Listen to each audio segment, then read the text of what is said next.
আসসালামু আলাইকুম। Hi everyone, আপনারা কেমন আছেন? আশা করি আল্লাহর রহমতে ভালো আছেন, আমিও ভালো আছি। তো আপনাদের জন্য একটা নতুন রেসিপি নিয়ে আসবেন। আসলে এটা নতুন না, এটা পুরাতনই, তবে আমি নতুনভাবে তৈরি করেছি। তো আপনারা এইভাবে ট্রাই করে দেখবেন। আজকে তৈরি করব চিকেন গ্রিল। তো এটা তো অনেকভাবে খেয়েছেন, তো আমার মতো খেয়ে দেখবেন, এটা অন্যরকম টেস্ট আসবে। এটা তৈরি করব মূলত বারবিকিউ মশলা দিয়ে। তো আপনারাও বাসায় ট্রাই করবেন, দেখবেন দোকানের চেয়ে বেশি স্বাদ হয়। আর বাড়িতে আমার বাচ্চারা বেশি পছন্দ করে, বাড়িতেই আমি তৈরি করি বেশি, যতটুকু পারি।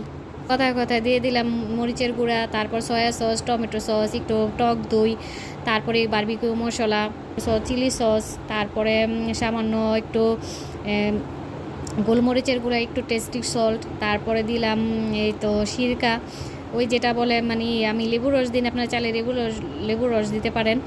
তো এগুলি দিয়ে সব কিছু মাখালাম, মশলাটা ভিতরে যায় ভালোভাবে।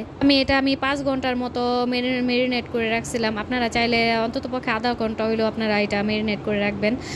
আর যত মেরিনেট করবেন ততই এটা খাইতে ভালো স্বাদ হবে। তো আমি এটা আবার করছি, আর উল্টায় দিয়া তারপর একটু ঢাকনা দিয়ে ঢেকে রাখছিলাম। তো সবগুলো তো আর ভিডিওর মধ্যে দেখাইলে তো অনেক বড় হয়ে যায়। আমি আবার একটু ভিডিও ছোটো দিতেই পছন্দ করি, কারণ সবারই সময়ের মূল্য আছে, আমি তাই মনে করি।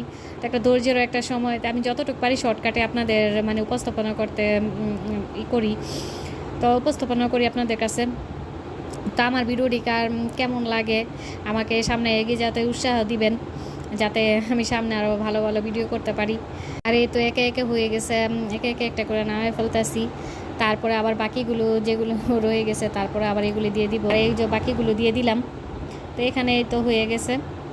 হওয়ার পরে দেখেন কালারটা কত সুন্দর আছে। আমি আবার একটু পোড়া পোড়া খেতে, গ্রিলে বোঝেন, একটু পোড়া পোড়া দেখতেও সুন্দর লাগে আর খাইতেও ভালো লাগে। আমার বাচ্চারা খুব পছন্দ করে। আর এই যে এখানে বাকি মশলাগুলো একটু ভাজা ভাজা করে দিয়ে দিলাম। তো কেমন হলো জানাইবেন। আল্লাহ হাফেজ।